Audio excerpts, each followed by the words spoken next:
Hello, my name is Jennifer Brickett. I'm the director of the BATIC Institute and AASHTO Center for Excellence. I'm thrilled that you could all join us today for the BATIC Institute's third webinar featuring the Denver Eagle P3 project, the nation's first public transportation project financed with availability payments.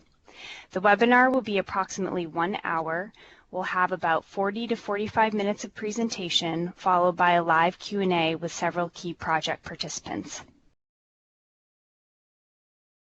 Before getting started, I want to review some logistics. You should have received an email with a link to the PowerPoint presentation. If you did not receive this email, please visit the BATIC Institute website at financingtransportation.org. A copy of the PowerPoint is available on the website for download. Everyone will be on mute for the duration of the webinar. As I mentioned, we will have a live Q&A at the end of the webinar. At any time, please submit questions for the Q&A portion of the webinar in the Q&A box on the bottom of the GoToWebinar control panel. This webinar is being recorded. The webinar recording will be available on our website by the end of tomorrow. For some background, the BATIC Institute is a newly launched Center for Excellence. It provides education and training to state DOTs and their local partners in the area of transportation finance. As shown on the slide, we'll be developing many types of products and services in the coming months, covering a variety of transportation finance topics. For more information about the BATIC Institute, you can visit our website at financingtransportation.org. The BATIC Institute is being delivered through a cooperative agreement between AASHTO and US DOT and is an education and training component of the U.S. Department of Transportation's Build America Transportation Investment Center, or BATIC. For an overview of the broader BATIC initiative, I'll turn it over to Jody Miziak, Director of Project Development for BATIC. Thanks, Jennifer. The Build America Transportation Investment Center, or BATIC, was established in 2014 within US DOT to drive more efficient development of US transportation infrastructure. BATIC serves as a single point of contact and coordination for states, municipalities, and other project sponsors looking to utilize federal transportation project delivery expertise, apply for federal transportation credit programs, and explore ways to access private capital through public-private partnerships. BATIC's mission is to expand, innovate, and deliver. We are working to expand the use of federal transportation credit programs. We support the innovation of new approaches to project development and funding challenges with a strong focus on disseminating successful practices. And we are delivering streamlined technical assistance to accelerate project delivery. Our BATIC Institute partnership with AASHTO is a critical component of these efforts. In December 2015, the passage of the FAST Act included the establishment of a new National Surface Transportation and Innovative Finance Bureau. This bureau structure builds on the work of BATIC and provides additional tools to improve coordination across US DOT to promote innovative finance mechanisms. We are currently working to refine and expand the BATIC approach to support the responsibilities of the bureau. Now I will turn the presentation back over to Jennifer, who will introduce our featured project today, the Eagle P3 project. In today's webinar, we'll highlight certain aspects of the procurement strategy and financing approach for the Eagle P3 project that may be relevant for other major transportation projects. The objective of the webinar is to provide insights that might help other project sponsors, not to provide a how-to lecture on financing commuter rail. The first speaker will be David Genova, the General Manager for Denver's Regional Transportation District, the RTD.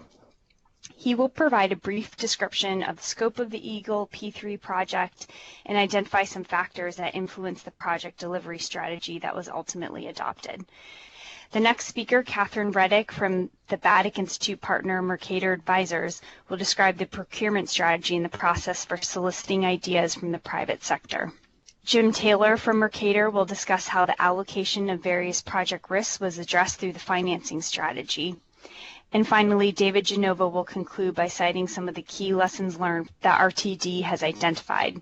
And then you'll have an opportunity to participate in the live Q&A.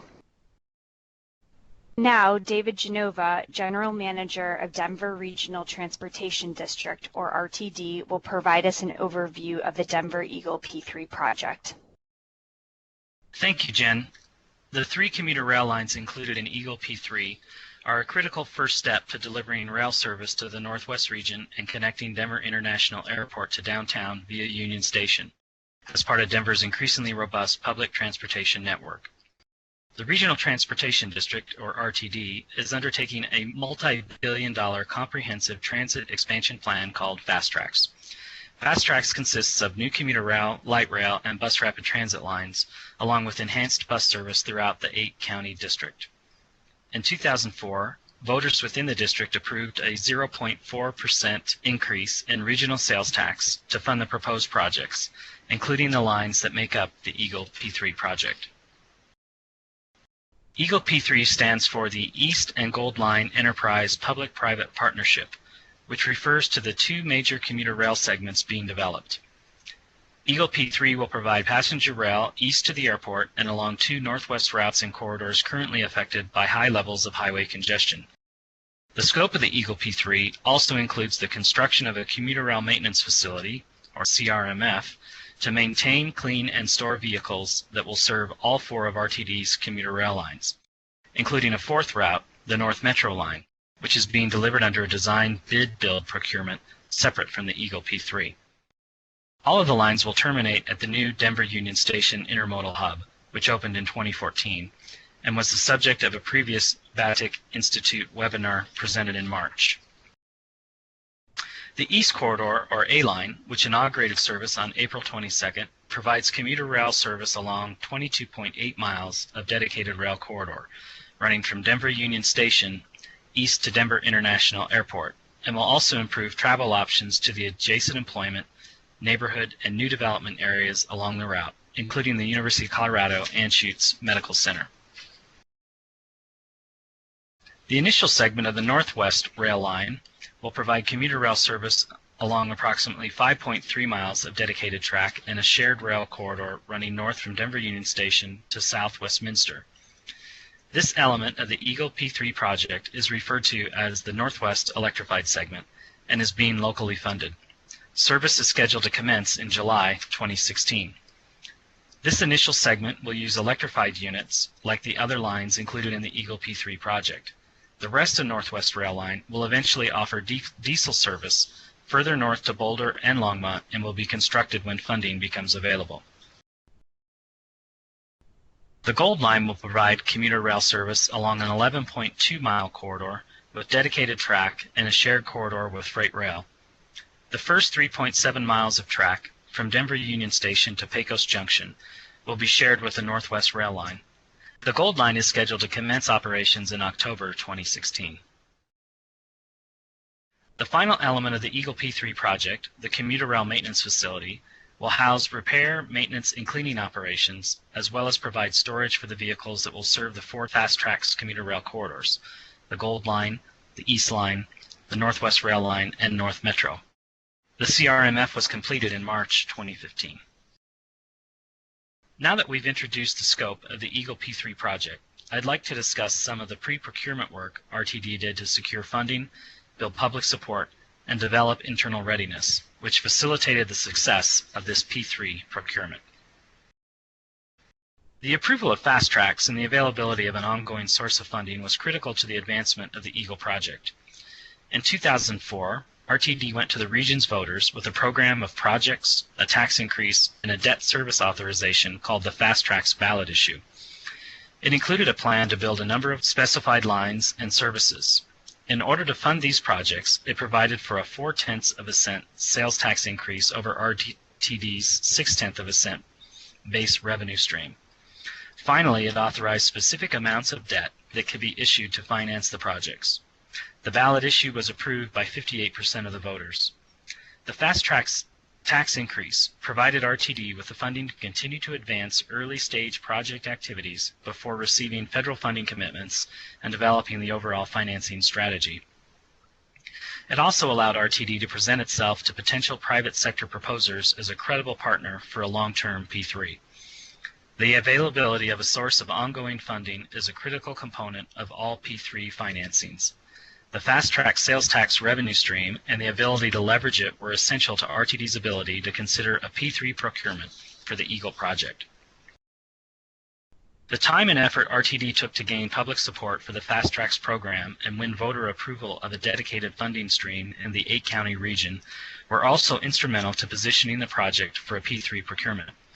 The extensive public outreach conducted helped RTD develop a nuanced understanding of the needs and concerns of the public and develop a project that addressed them. The support of the general public and regional governments was cited by private sector proposers as an important source of reassurance that their time and effort invested in preparing a proposal would not be wasted, that the procurement would proceed to completion, and that RTD would be able to deliver on its funding commitments. RTD undertook extensive public outreach concerning the proposed services along the rail corridors to identify key issues of concern to stakeholders, which were incorporated into the Eagle P3 RFP. In 2008, RTD sent surveys to 362 stakeholders, including the RTD Board, Fast Track Citizens Advisory Committee, elected officials, city, county staff members, FTA Region 8, Colorado DOT, Denver Regional Council of Governments, the Downtown Denver Partnership, Transit Alliance, leaders of the DBE, SBE community, chambers of commerce, and others. As a result of public input during the pre-procurement process, the RFP included provisions that required opportunities for the public and stakeholders to provide input on designs or receive notice of events throughout the design and construction period. For instance, the RFP required the public to be able to provide input on the concessionaire's design of handrails and hand grips of the commuter rail cars. In 2011, more than 12,000 people viewed a mock-up of the future rail car's interior. During this pre-production input period, members of the public made suggestions to improve handrails, wheelchair areas, bicycle securements, and other features. In addition to a revenue source and shared understanding of the public's goals for the project, RTD also took an approach to P3 procurement that was informed by lessons learned from prior experience working successfully with the private sector. RTD completed a design-build public-private partnership for the T-Rex transportation expansion projects completed in 2006. RTD also contracts out a significant portion of bus operations, providing relevant experience regarding privately contracted operations. The Eagle project benefited from internal procedures already in place at RTD to help manage complex procurements, including a robust framework for the best value evaluation of proposals. RTD was proactive about creating systems and opportunities to foster communication internally, with the public, and with proposing teams. Finally, RTD was focused on delivering the best value project to the public, on schedule, and was willing to work collaboratively with the private partner to craft a delivery strategy. I will hand it off to Catherine Reddick from Mercator Advisors to discuss the details of the performance-based approach to procurement that helped foster competition, innovation, and improve value in the delivery of the Eagle P3. Thank you, David. RTD issued a request for qualifications in 2008 and shortlisted 3 proposers. 2 teams ultimately decided to move forward with the procurement. The RFP development process involved extensive communication with the proposers to ensure that the final RFP was responsive to their concerns and would foster competitive procurement. The RFP was originally scheduled to be released in June of 2009, but this date was pushed back to October to allow more time to resolve issues raised by the shortlisted teams during these one-on-one meetings. RTD maintained the confidentiality of issues raised by both teams to ensure their relative competitiveness was not compromised by providing candid feedback on the draft RFP. RTD was also sensitive to the investment required to develop a final proposal. They worked diligently to maintain the RFP schedule to minimize cost to proposers, provided a $2.5 million stipend to the unsuccessful team to defray a small portion of the costs of preparing a final proposal, and they offered a payment of up to $20 million to the winning team in the event that RTD elected not to move forward with the project. Proposals were compared based on a best value evaluation, which included technical and financial elements. Financial scoring was based on the adequacy of the financial plan and the net present value of the total project cost, including both construction payments and service payments during operations. RTD also involved staff and stakeholders in this evaluation process. While the milestones in the procurement process were similar to most P3 transactions, RTD's approach to crafting the RFP was notable. In some P3 procurements, the sponsor will provide detailed design specifications that the proposers are required to incorporate into their proposals. For the Eagle P3 procurement, RTD chose to focus instead on their desired outcomes for the project and took a number of actions to make sure they optimize the potential value of the private sector's experience and innovation. RTD provided proposing teams with 30% plans which had been developed for environmental permitting, but solely for their reference. They required that the proposing teams meet industry standard specifications and guidelines rather than developing their own customized specifications wherever possible. They developed metrics to capture the quality of the passenger experience and set criteria for the effectiveness of maintenance, and provided detailed system data so proposers could evaluate the best way to meet availability and performance requirements. This performance-focused approach to the procurement allowed proposing teams maximum flexibility to use their own means and methods to meet RTD's objectives. During operations, performance standards specified that the concessionaire would be judged on their ability to maintain the availability of the system components to deliver the desired level of service, their on-time performance, and the availability and maintenance of the stations for the riding public, ensuring that they are clean, elevators are functional, etc. We will discuss the way that the availability payment P3 structure of the transaction allowed RTD to base the concessionaire's compensation on those ongoing performance measures in the next section. It took discipline on the part of the RTD team to remain focused on outcomes, keep the RFP streamlined, and ensure maximum proposer flexibility during the procurement. A good example of this is their revision of rolling stock specifications. At the outset of the RFP development process, RTD staff and consultants had created an 800-page design specification just for the rolling stock. In keeping with their performance-oriented approach to the procurement, the final RFP contained just 200 pages of performance-based specifications, rather than detailed design specifications. Rolling stock specs had been trimmed down to just 46 pages.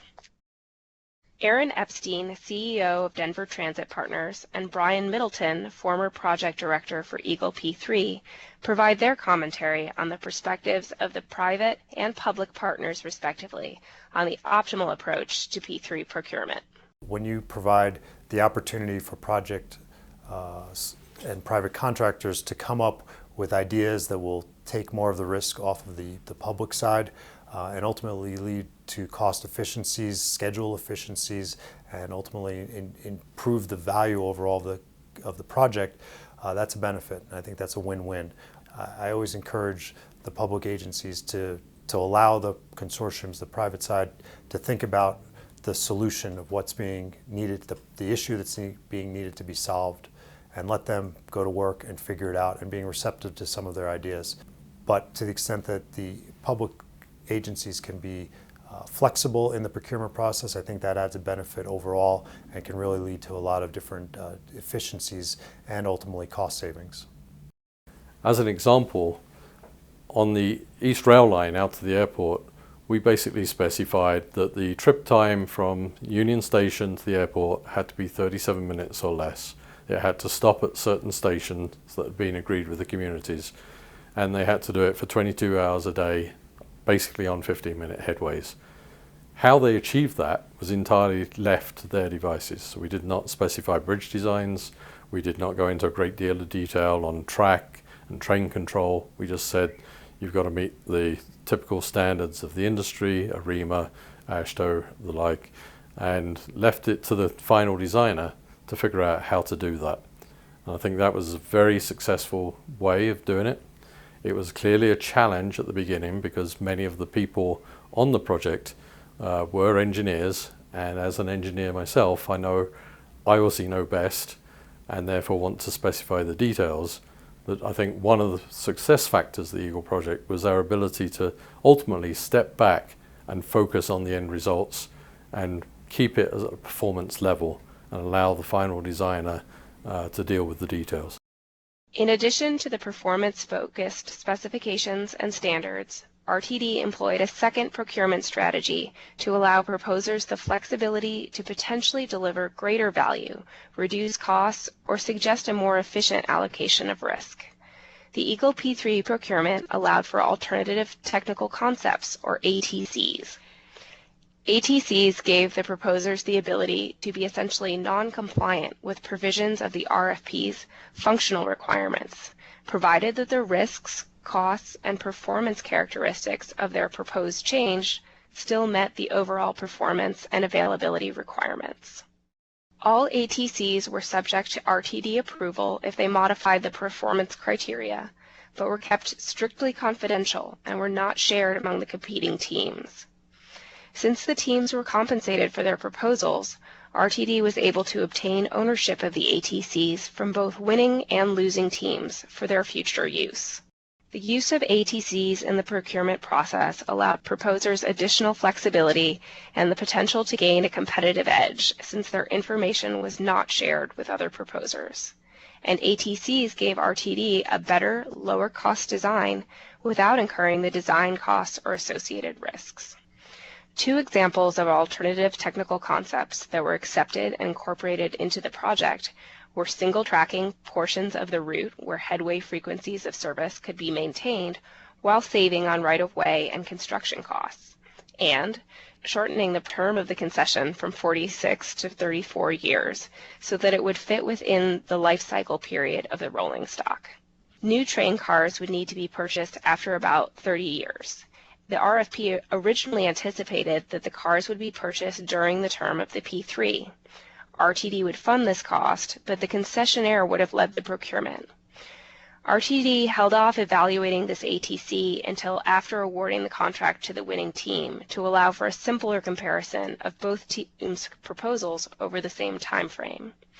Ultimately, RTD staff determined that shortening the procurement offered them greater flexibility and that they were comfortable assuming this risk.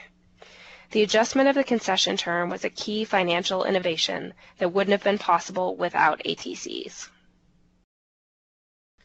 RTD's flexible, performance-based approach to the procurement conferred substantial benefits. It helped generate private sector interest in bidding as proposers could customize proposed delivery to their team's strengths and risk tolerances.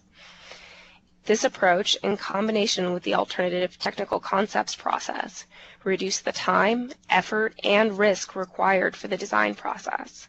And, most importantly, the procurement resulted in savings that RTD's project management consultant estimated at approximately $300 million compared to initial cost estimates.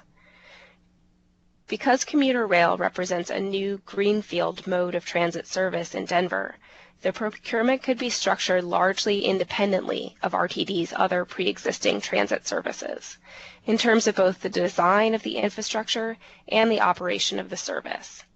This physical and operational autonomy allowed much greater flexibility than would an extension of an existing rail line. The fact that RTD's existing rail system is fully FTA regulated, light rail rather than FRA regulated commuter rail made the opportunity to procure a fully integrated solution particularly appealing. Under public pressure to deliver the Eagle services within the time frame promised by Fast Tracks, they saw value in transferring risks related to design, construction, schedule, and operations to an entity with specific expertise. In the next section of the presentation, we will discuss how they implemented that risk allocation through the availability payment P3 financing structure. Before we move on to the financing, we'll hear from Brian Middleton, Project Manager, summarizing the impact of RTD's flexible, collaborative, and performance-based procurement process.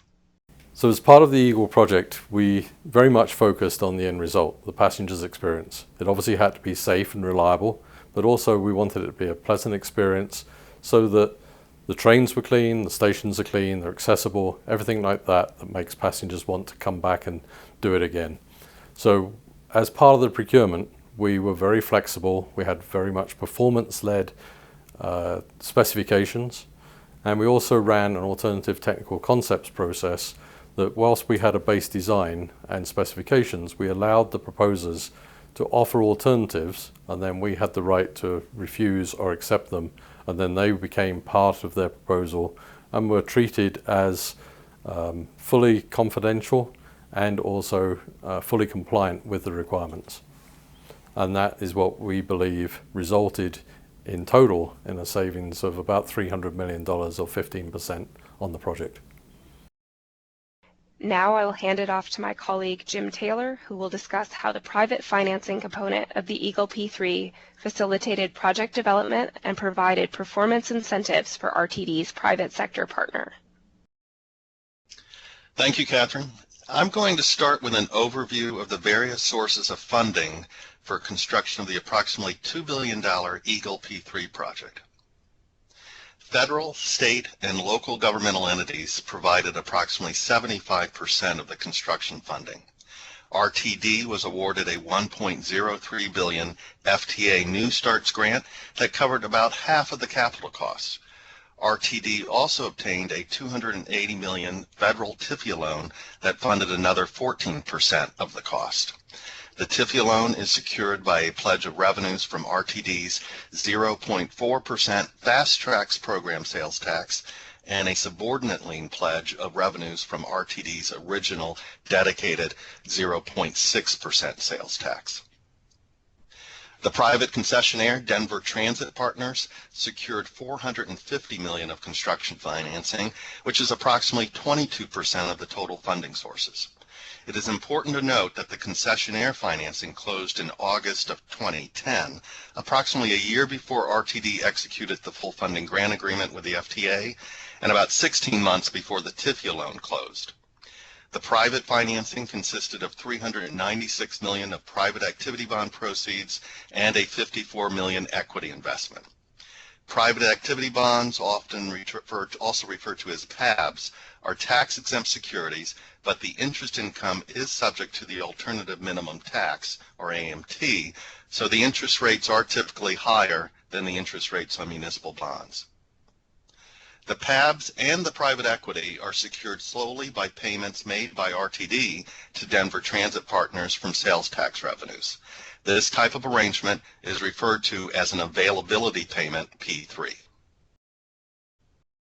For those not familiar with the availability payment option for structuring P3s, here's a brief overview of the concept. The public owner negotiates a comprehensive performance-based contract with a private concessionaire that includes the design, construction, operation, and maintenance of the project, as well as private financing of all or a portion of the upfront construction costs and ongoing capital investment. The public owner uses its available resources, such as the regional sales tax in the case of RTD, to make payments to the concessionaire during construction and during the operation and maintenance period. The private concessionaire must ensure that the project is completed on time and within budget, and that it remains available for public use. If the concessionaire fails to perform to agreed upon criteria, the payments to the concessionaire can be reduced. Availability-based P3 structures are typically considered when the proposed project will not generate sufficient revenue to support a private investment, but there are also policy reasons to consider this approach. Brian Middleton, the former project director, explains why the availability payment structure was considered for the Eagle P3. So as we were looking at how to structure the deal, obviously a big part of it is how you pay off the debt and equity and pay for the operations and maintenance phase. We considered the two options, basically a revenue risk approach or an availability payment. We decided on availability payments because as a public agency, RTD wanted to control the fare levels, the frequency of service, the hours of service, basically all the levers that could be used to adjust the ridership. Therefore, we felt the availability payment worked best. The payments made by RTD under the availability payment structure vary during the design build construction period and the operations and maintenance or O&M period. RTD agreed to make monthly construction payments during the design build phase of the Eagle P3 project that are tied to construction progress. As different segments of the rail project are completed and placed in service, RTD will make service payments based on the operating performance and availability of the project. The service payments are not dependent on ridership levels or the amount of fare box collections. The amount of the service payment is adjusted monthly based on performance against key service standards, including provision of required service, on-time performance of trains, station availability, and the quality and timeliness of maintenance. The contract does not require the concessionaire to be perfect every day. Denver Transit Partners will receive 100% of the availability payment for meeting 95% of performance standards and up to a 0.5% bonus for exceeding the 95% threshold. RTD can deduct up to 25% of the total payment for performance below the 95% threshold. One of the unique challenges that RTD faced was complying with a provision in the Colorado State Constitution that restricts the ability of public agencies to enter into multi-year financial commitments. The restrictions do not apply to certain financing obligations that are subject to annual appropriation or to federal funds like the FTA New Starts grant. This slide shows the availability payments that RTD was anticipated to make during the construction and operation of the Eagle P3 project. The construction payments to the concessionaire total approximately $1.1 billion and will be paid primarily with the FTA New Starts grant. The anticipated service payments from commencement of operations through 2044 total approximately $3.9 billion. That estimate includes approximately $2.2 billion for operations, maintenance, and company overhead, $762 million for debt service, and $426 million for major renewal and replacement costs. Note that the portion of the service payments shown in dark blue is subject to annual appropriation by RTD. If for whatever reason RTD fails to include those payments in its adopted annual budget, the concessionaire will have no legal recourse to force RTD to make those payments.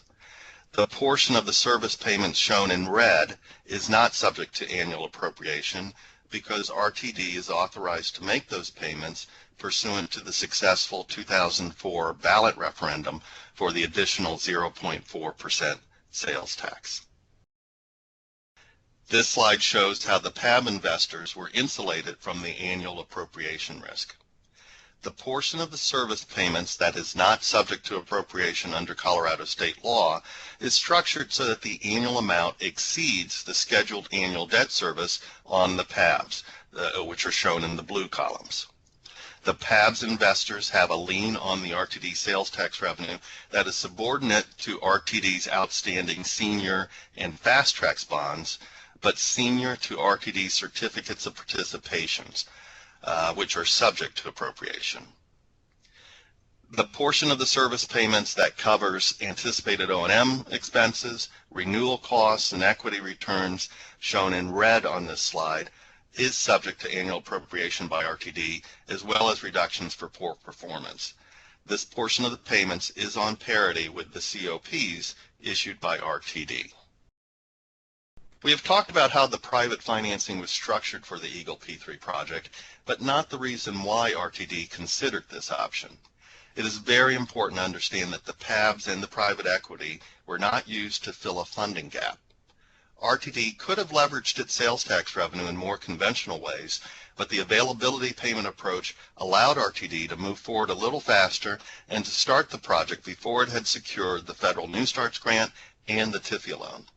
Time was of the essence because construction costs were rising and sales tax revenues were falling at that time. Another consideration that motivated RTD to consider a P3 with private financing is the Public-Private Partnership Pilot Program, referred to as PENTA-P, that FTA initiated in 2007. This demonstration program was created to explore the advantages and disadvantages of P3s for new fixed guideway capital projects. The pilot was limited to 3 projects, and it is no longer available. As an incentive to apply for that program, FTA allowed the selected participants to adjust the cost-effectiveness rating for their project by excluding from the calculation all of the project costs to be paid by private equity capital. Marla Lean, the former general counsel to RTD, provides additional insight on the decision to move forward with the P3. The financing rates for a P3 are not as good as we would have gotten even at that time. I mean, the private activity bonds and the overall interest rates, we're paying 5.75% on our private activity bonds, and our all-in cost is with equity close to 8%, which is not cheap money. But it's not just about the cost of funds. We're looking at the risk transfer. We're looking about the speed of delivery on the P3. RTD, in doing this project, we had never done a commuter rail. So in a 6-year period, they put together the whole program. If we had to separately procure the design team, the construction team, contract for a maintenance facility, go buy the cars, train and stand up an operating division, get all of the FRA approvals, and do the financing on that package and get the federal loan. Could we have put all that together in 6 years? I don't know. And then there's the long-term risk transfer on the operation and maintenance of the system. I'll turn it back over to David Genova to discuss the lessons learned from the Eagle P3 project that may be applicable to other agencies considering similar projects. RTD has published a detailed report on the procurement of the Eagle P3 project and lessons learned. It is available on the RTD website, and a link will also be posted on the BATIC Institute page for this webinar. To conclude today's presentation, I will share a few high-level thoughts on the lessons learned from Eagle P3. First, a public-private partnership should be viewed as a project delivery and management tool, not a source of funding and financing. Even where a project is reliant upon operating subsidies from the transit agency, P3s can still provide important advantages in terms of expedited design and construction, alternative project scopes that can reduce project costs, and operating risk transfer. Second, pre-procurement work to secure funding, build public support, and develop internal readiness facilitates successful P3 procurement. Third, in soliciting private sector participation, RTD focused on the service outcomes it wished to achieve, not the specific design features of the project. The procurement documents outline general objectives RTD wished the rail service to provide and let the bidders determine the best way to achieve them. Fourth, availability payment P3s can offer an integrated solution for the design and delivery of public transportation projects. Finally, we have Governor Hickenlooper speaking to the keys to the future use of public-private partnerships for the delivery of public transportation projects. Ultimately, it is about building relationships, just like any transaction in any industry. And when you bring private businesses into partnership to build transportation infrastructure, the public partners got to play their role as well. And there's got to be a relationship and a trust between the two entities that's going to sustain over a long period of time. So no matter what new elected official comes in, or no matter who the CEO changes in the private partner, the relationship's got to remain strong. And I think that's one of the big goals. We want to make sure that we prove we can do that with the Eagle P3. I think we are. And as that succeeds and people become more accustomed to it, I think we'll see a lot more of these kinds of partnerships. This concludes the formal presentation of the Eagle P3 webinar. We'd now like to open the webinar up to questions. On this call, we have two of the individuals involved in making this project happen. First, we have Brian Middleton of Jacobs Engineering, who supported RTD on the Eagle project, led the procurement as project director, and currently continues to serve as an advisor. We also have Marla Lean, former general counsel of RTD, who recently joined the law firm of Kaplan, Kirsch, and Rockwell in Denver. And unfortunately, David Genova is no longer able to join us for the Q&A. As a reminder, please type your questions into the Q&A box on the bottom of your screen. I'll read the questions and our panelists will answer them. First question, since this was the first transit P3 in the U.S., did RTD reach out to any international transit agencies in planning the project? I can take that. And the answer is absolutely yes. We had over a year of kind of open houses where firms from across the globe on the financing side, the engineering side, the operating side came in and just met with the agency, found out about us, talked about what they did, suggested different ideas, and that was before we started a formal procurement. Then when we went into the procurement phase, we selected outside legal advisors that had significant international experience. Our financial advisors had significant international experience, and as you could hear from Brian's accent, our technical people had significant international experience. Great. Did the extensive public outreach and communication with stakeholders continue after the P3 transaction closed and construction began? This is Brian. Why don't I take that one first? Yeah, we've continued working very closely with all of our partners all the way through the program. On certain things, we had intergovernmental agreements setting out what was discussed and agreed. But all the way through, we have worked very closely with the railroads, the cities and counties, the airport, and other entities directly impacting the project. And we've done extensive public involvement, outreach, and information throughout with stakeholders and the general public. Great. How did RTD gain the political support of areas of Denver Metro that are not served by Eagle P3? So I'll take that. As you heard from David Genova, the fast track ballot issue was passed by close to 60% of the voters in the metro area in 2004. And it was during the development of the entire program, not just Eagle, but the whole Fast Tracks program, that the political support was built for the program. We reached out to the 8-county area, talked to all of our constituents about what projects would be important to them, worked with the MPO, focusing on the regional plan, looking where growth was, and tried to make sure that we put together a package of projects in the Fast Tracks program that the whole region agreed on. And there was a Metro Mayor's Caucus of over 35 mayors that unanimously supported the Fast Tracks ballot issue and took that out to the constituents in their separate municipalities, and that's how we passed the Fast Tracks ballot issue, which gave us the funding, both the tax and the ability to issue the debt to build the program. Great. Okay, this is a multi-pronged question. What type of construction period payments were used? And were these progress payments on a monthly basis, or were they based on tangible project milestones in which construction risk was extinguished or some other basis? Let me take that one. It's Brian again. So we provided construction payments throughout the design and construction phase.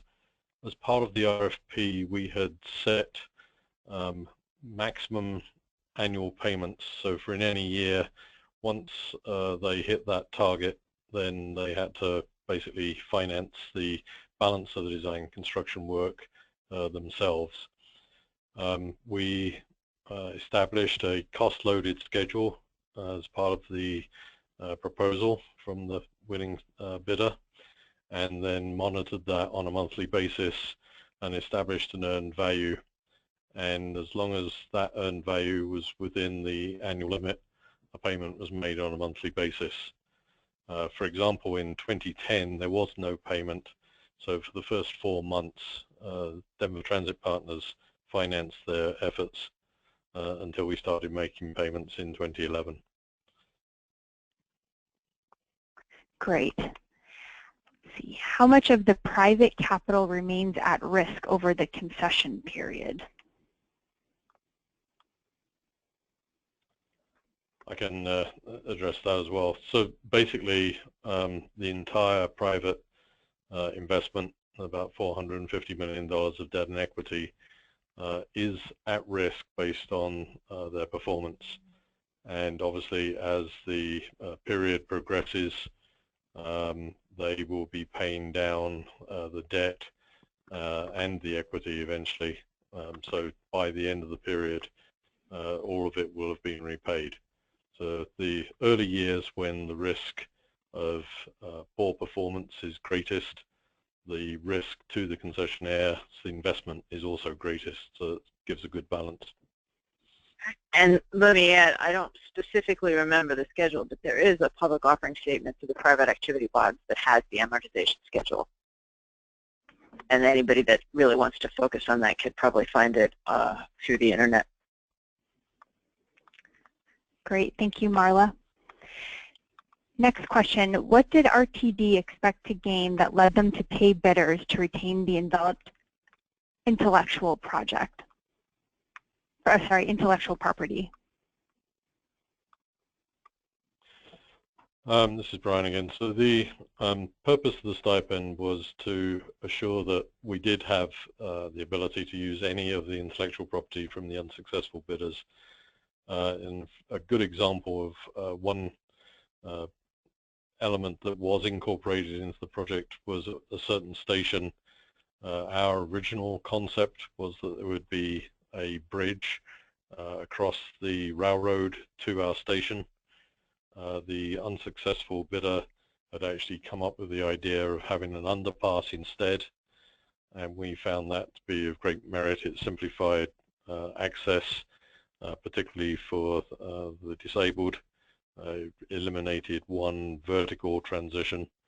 So we then required Denver Transit Partners to incorporate that modification into the project. So whilst it may not have been fully worth the value of the stipend, that was a key element that we felt improved the project quite considerably. What was the rationale to initially tender a 47-year concession?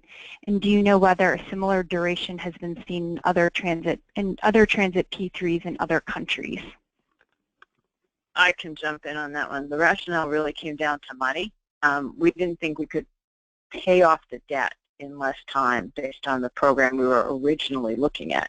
And because of the savings that we achieved, because of the very good interest rates that we had when we closed, because of the availability of TIPIA to supplement some of the other programs, we were able to put together a payment schedule that would have allowed us to pay off all of the debt within the shorter time. And as you heard from Brian earlier, it was a time frame that we always liked. We didn't like the 47 years.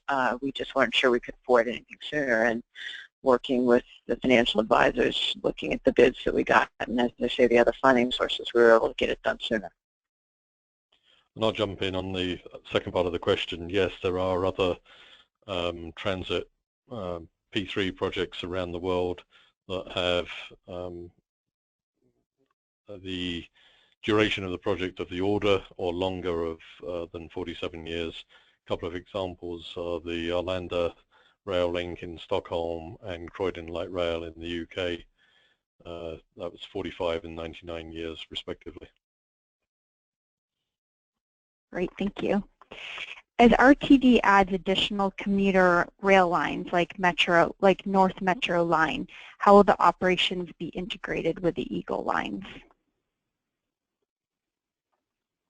Why don't I start with that one? We are currently working through exactly how the O&M will be conducted.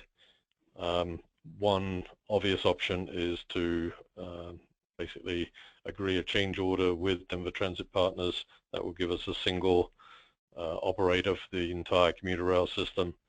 But we're also looking at the possible alternative of RTD self-performing that, and that's currently under investigation as we speak. And then I'll add another sort of facet of that. From the public facing side, it will be integrated seamlessly. What Brian just talked about is how is RTD going to do it? How is it going to manage it? But as you heard earlier when he talked about RTD Board of Directors keeping control of fares, of schedules, of service, whether RTD manages North Metro O&M itself or whether it's contracted out, that control will still remain with RTD, and the fare policy, schedule policy will still be developed by the board, and it will be an integrated service so that any customer using the service will not know who operates that train. Great. And what is the current status of the project, and was the opening of the first rail line successful? I think it hit it out of the park. That's what I like to hear. Brian, do you have any comments about that? Could you just repeat the question, please? Sorry. It broke up. Sure. The question was, what is the current status of the project? Was the opening of the first rail line successful? And could you talk about the opening of the first rail line? Yeah, I would agree with Marla's comment. It was very successful. We had over 100,000 people ride it over the opening weekend. We've continued to operate very reliably and obviously safely, and are getting good numbers of people riding it. We're currently now sort of almost turning our focus to the B line up to Westminster that is scheduled to open at the end of July, and then we believe we're well on track for opening of the Gold Line later this year. So overall, extremely successful. Excellent. There's a question that's come in about the bidders for the project. The first was, were there any political issues created by only having 2 bidders for the project? And then the second question was related to the stipend that was paid to the bidders, and just process for thinking about how that stipend amount was decided. Let me start on that. Political risk is a huge issue for any P3, and we recognized that early. At the time we were going out, P3s had been looked at, blown up in Pennsylvania. There were issues in Texas, and proposers, international members of the team didn't know who RTD was. What's a political subdivision of the state of Colorado? What's your relationship to the state? What's your relationship to the federal government? And we really worked hard to explain ourselves and give proposers some measure of political comfort that we were not going to blow up this deal, that the legislature wasn't going to suddenly pull the rug out from under the project at the last minute, as has happened in some states. And the $20 million was something that we felt really comfortable with because we knew that, but it was a way of convincing proposers that we really meant it. You know, if we were not going to go forward, we had to pay somebody $20 million not to do a deal. And it was a way of saying, we really know we're going to do this deal. And we have enough control over the political process here in Colorado and where we are and what RTD's ability under its own enabling legislation was to know that we can offer that level of certainty. Great, thank you. Brian, do you have anything to add? No, I don't think so. Thanks. I think Marla covered it. Okay, excellent. Well, that concludes our Q&A session of today's webinar. We will be posting all of the questions that were posed as well as the answers onto our website. And within our website, we'll also have our email address. So after the webinar, you can continue to send us questions, which we will answer and post within our website, financingtransportation.org. Before concluding today's webinar, we do ask if you could stick around and answer 3 short poll questions. Your responses to these questions will help us further understand your capacity building needs and also help us to improve our webinar offerings. So we will keep our questions up for approximately 15 to 30 seconds. So the first question is, what aspects of this project would you like to learn more about? The stakeholder and public involvement strategies, the performance-based P3 procurement, or the performance-based financing approaches? And the answer to this question will help us to determine whether or not there are other materials related to these three options that we should post on our webpage so that you can connect to those materials and learn more.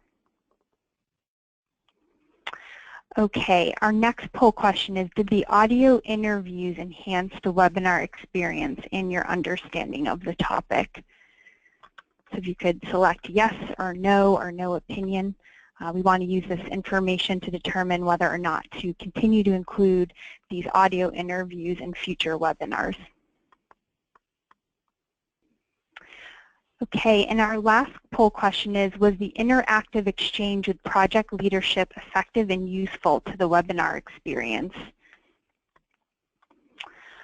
All right, that concludes the poll questions. I want to thank everyone for participating in today's webinar, and I want to give a big thank you to Brian Middleton and Marla Lean, who stuck around for the full webinar and answered all of those really good questions that came in. As I mentioned, the BATIC Institute will post the responses to the questions received during today's webinar on our website. And the webinar slides and videos will also be available on the BATIC Institute website by the close of business tomorrow. And again, our website is financingtransportation.org. I also want to highlight our upcoming BATIC Institute offerings. We have 2 peer exchanges in June, one on debt management, which will be held in Massachusetts, and the second on station development, which will be held in Phoenix, Arizona, and information about these peer exchanges can be found on our website. So many thanks for attending today's webinar, and hope to see you at the next one.